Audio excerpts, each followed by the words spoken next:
কেন্দ্রীয় কমিটির সম্মেলনকে সামনে রেখে বিভিন্ন রাজ্যে বিভিন্ন শাখা সংগঠনের সম্মেলন চলছে। গণতান্ত্রিক নারী সমিতির ত্রিপুরা রাজ্যে বিভিন্ন অঞ্চলে চলছে অঞ্চল সম্মেলন।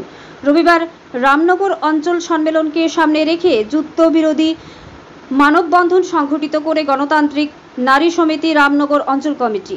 যুদ্ধ নয়, শান্তি চাই, আমেরিকার দাদাগিরি বন্ধ করতে হবে, ভারতের বিদেশ নীতি পরিবর্তন করতে হবে সহ বিভিন্ন দাবিতে এই মানববন্ধন সংগঠন করে তারা।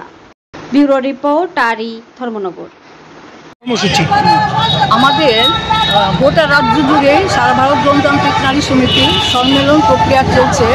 তারই অঙ্গ হিসেবে আমরা আমাদের সদর মহকুমায় 91টা ইউনিট সম্মেলন ইতিমধ্যে শেষ করে অলরেডি আজকে 9টা অঞ্চল সম্মেলন হবে আজকে নিয়ে। এই অঞ্চল সম্মেলনকে সামনে রেখে বিভিন্ন জায়গায় বিভিন্ন কর্মসূচি আমরা গ্রহণ করেছি।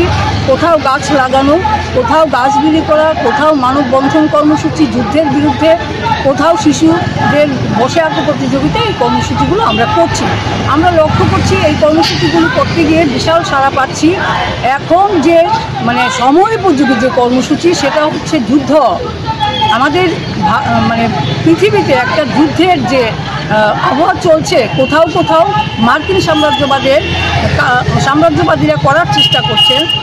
সেই জায়গায় দাঁড়িয়ে আমরা বলবো শান্তিকামী মানুষ যারা আছেন ওনারা যুদ্ধের বিরুদ্ধে এগিয়ে আসুন। কারণ যুদ্ধ বেকারত্ব সৃষ্টি করে, যুদ্ধ মানুষের কোনো উন্নয়ন করতে পারে না, যুদ্ধ মানুষের খাদ্য জোগাড় করতে পারে না।